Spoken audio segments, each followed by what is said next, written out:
மணப்பெண்ணின் பிரத்யேகமான திருமணம் விவாஹா தி சென்னை சில்க்ஸ். திருப்பத்தூர் மாவட்டம் மண்டலாடியில் நடைபெற்ற என் வாக்குச்சாவடி வெற்றி வாக்குச்சாவடி கூட்டத்தில் பாஜகவை கடுமையாக விமர்சித்த முதலமைச்சர் மு.க.ஸ்டாலின் பாஜகவின் கிளை கழகமாக அதிமுக மாறிவிட்டதாகவும் அதற்கு எடப்பாடி பழனிசாமி செயலாளராக உள்ளதாகவும் வசைபாடினார். பாஜகவை சேர்ந்த ஒருத்தரை வச்சு உச்சநீதிமன்றத்தில் வழக்கை தொடர்ந்து தேர்தல் நெருக்கத்தில் மக்கள் நல திட்டங்களை நிறுத்தணும்னு திட்டம் போட்டாங்க. அதாவது ஒன்றிய பாஜக அரசை பொறுத்த வரைக்கும் அவங்களுக்கு மக்களுக்கு நல்லது செய்ய மாட்டாங்க, நல்லது செய்ய விட மாட்டாங்க.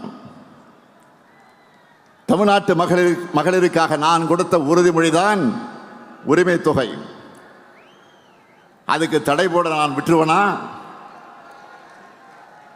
அதனாலதான் மக்களுக்கு சர்ப்ரைஸ் கொடுத்து மக்கள் விரோதிகளுக்கு ஷாக் கொடுத்தோம். இதுதான் இந்த முத்துவேல் கருணாநிதி ஸ்டாலினுடைய ஸ்டைல். ஓரவஞ்சனைக்கும் வஞ்சகத்துக்கும் ஒருமுகம் இருந்தால் அதுதான் ஒன்றிய பாஜக அரசு. இதுவரைக்கும் தமிழ்நாட்டுக்குன்னு ஏதாவது ஒரு சிறப்பு திட்டம் அறிவிச்சிருக்கிறாங்களா? நான் திரும்ப திரும்ப கேட்டுக்கிட்டு இருக்கிறேன். முறையா பதில் சொல்ல இதுவரையில் பிரதமரோ உள்துறை அமைச்சரோ வரவில்லை. அதுக்கு பதில் சொல்ல முடியல. அது இதுதான், இது இதுதான், இது அதுதான், அது இதுதான்னு ஒதுக்கப்படுகிற நிதிகளை சொல்லிய ஏமாத்திட்டு இருக்காங்க.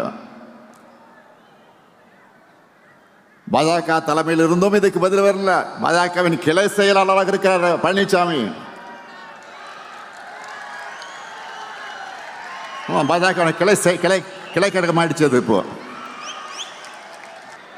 இன்னைக்கும் ஒரு அரசியல்வாதி எப்படி இருக்கக்கூடாதுன்னு என்பதற்கு அடையாளமா சோசியல் மீடியாவில் வளம் வந்துட்டு இருக்கக்கூடிய அதற்கு சொந்தக்காரரான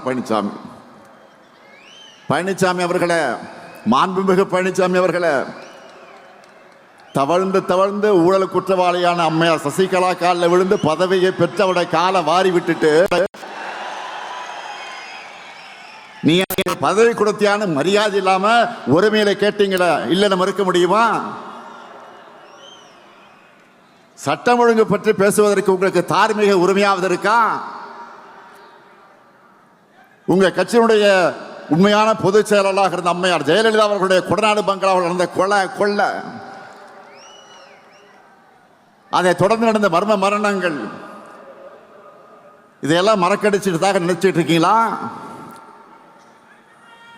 பொல்லாத ஆட்சி தான் பழனிசாமியுடைய ஆட்சி என்பதற்கு பொள்ளாச்சியே பாலியல் வன்கொடுமைகளை சாட்சியா ஆறாத வடுவா இருக்க. ஸ்டெர்லைட் ஆலை வேண்டாம்னு அமைதியா ஊர்வலம் போன அப்பாவி பொதுமக்கள் மேல துப்பாக்கி சூடு நடத்த சொல்லிட்டு டிவியை பார்த்து தான் தெரிஞ்சுக்கிட்டேன்னு நாடகம் போட்டது மக்கள் மறந்துட்டாங்க நினைக்கிறீங்களா? நாம போராடுறது திராவிட முன்னேற்ற கழகத்துடைய வெற்றிக்காக மட்டுமல்ல, தமிழ்நாட்டுடைய வெற்றிக்காக. பாஜகவுடைய டப்பா இன்ஜின்